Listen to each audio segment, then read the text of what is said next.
Hello, I'm Jeremy Fernandez. Well, a lot of things around the world are changing fast. Severe border restrictions and global share market freefalls are testing our politics, economies and society. Unprecedented government controls have been enacted as countries try desperately to contain COVID-19. Here in Australia, that's taken the form of official advice against mass gatherings of more than 500 people. That applies from Monday to non-essential events such as sporting matches and concerts, but does not include schools and public transport.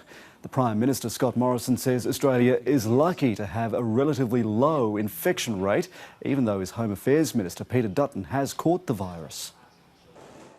We simply say to the Australian people that we will manage this carefully in your interests. What we're announcing today is just another step. It's precautionary. It's getting ahead of this to ensure that we can minimise the impacts on your health and we can ensure with confidence the ability for people to be accessing the health services that they and their families will need. So you testified today that the U.S. testing system is currently failing and that we're not set up for universal testing. Who's responsible for this failure? You know, I don't think it's anyone that's responsible. What I was referring to is that the system as it was originally designed was really designed for a patient-to-doctor relationship in which the CDC would make a test, give it to the public health authorities in a particular state or local section, and that if someone needed a test, they would get an individual test. What it was not designed for was the broad, more global, as it were, screening, where you could not only just get a test for an individual, but you could go and essentially blanket the country to find out how many people are actually infected. Says we're facing the worst public health crisis in a generation. 10 people have now died in the UK. I must level with you, level with the British public.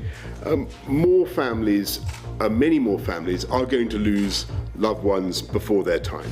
600 confirmed cases in Britain, but experts think the real number could be closer to 10,000. 1,500 people sickened in the U.S. At least 39 have died in this country. At least 45 states now and the District of Columbia reporting cases. Additional school districts shutting down today. Now 4.9 million school children across the country at home. Zone now in effect. The National Guard on the scene in New Rochelle, New York, just outside the city. And in New York, a ban on crowds of 500 or more, Broadway dark, concert halls and museums set to close. And that urgency here in New York City, the mayor reporting a major jump in cases today, 95 confirmed cases, saying there could be 1,000 in just a week. Yeah, feeling good. Thank you, Lindsay. This is just a precaution, no symptoms. Right, of course. All right. We just heard those strong words from the French and British prime ministers. What are they doing to make sure France and Britain don't end up in the same precarious situation as Italy?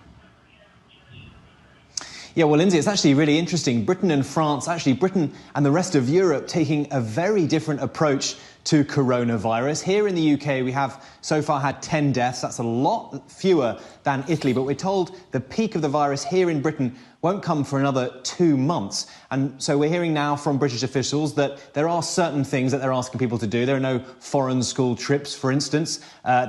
People are being advised, if they're over 70, to not go on cruises. If there are any symptoms, that you should stay at home for 7 days. But crucially, this larger shutdown is not happening in Britain. France, Denmark, Norway, Finland, Switzerland, the list goes on of countries that are imposing much stricter measures.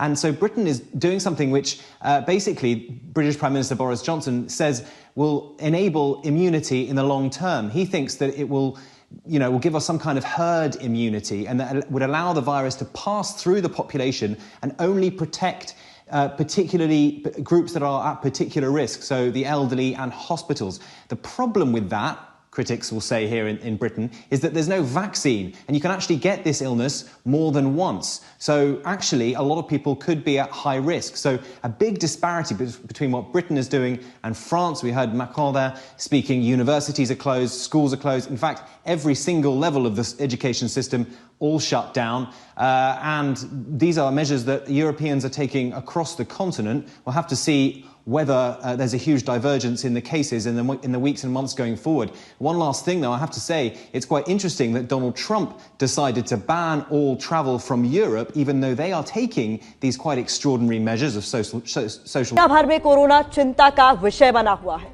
देखिए चिंता का विषय है और इसी वजह से दुनिया भर के देश इसको महामारी घोषित कर रहे हैं। चीन के वुहान से शुरू हुआ कोरोना का कहर भारत में भी अपना असर दिखा रहा है। मौत का मामला भी सामने आ चुका है। देखिए देश के किस शहर में कोरोना की वजह से हुई पहली मौत। देश में कोरोना से पहली मौत। कर्नाटक के कलबुर्गी में कोरोना ने ली 76 साल के बुजुर्ग की जान।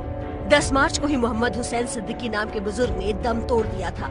2 दिन बाद जब ब्लड रिपोर्ट आई तो पता चला कि वो कोरोना से पीड़ित थे। कर्नाटक के स्वास्थ्य मंत्री श्री रामुलु ने सबसे पहले ट्वीट कर ये जानकारी दी। बाद में केंद्रीय स्वास्थ्य मंत्रालय ने भी इसकी पुष्टि कर दी है। मंत्रालय का कहना है कि बुजुर्ग को और भी कई बीमारियां थी, जिनमें हाइपरटेंशन और अस्थमा शामिल है। बताया जा रहा है कि कोरोना की वजह से जान गंवाने वाले बुजुर्ग 29 जनवरी से 29 फरवरी तक सऊदी अरब में रहे थे। भारत लौटने के बाद 6 मार्च को इन्होंने सर्दी जुकाम की शिकायत की। तबीयत 9 मार्च को प्राइवेट अस्पताल में भर्ती कराया गया, जहां उन्हें कोरोना का संदिग्ध माना गया। और Here in the US there are now at least 108 cases and the death toll has climbed to 9 people. Karachi में कोरोना का एक और केस सामने आ गया। 52 साल शख्स में वायरस की तस्दीक। मरीज इस्लामाबाद से कराची पहुंचा। सिंध में मरीजों की तादाद 15 हो गई। मुल्क भर में मजमूई तौर पर 21 केसेस रिपोर्ट के लिए हंगामी इक़दामात। सिंध में तालीमी इदारे 30 मई तक बंद। 9वीं और 10वीं जमात के इम्तिहानात भी मनसूख। बलोचिस्तान में तालीमी इदारे 31 मार्च तक बंद।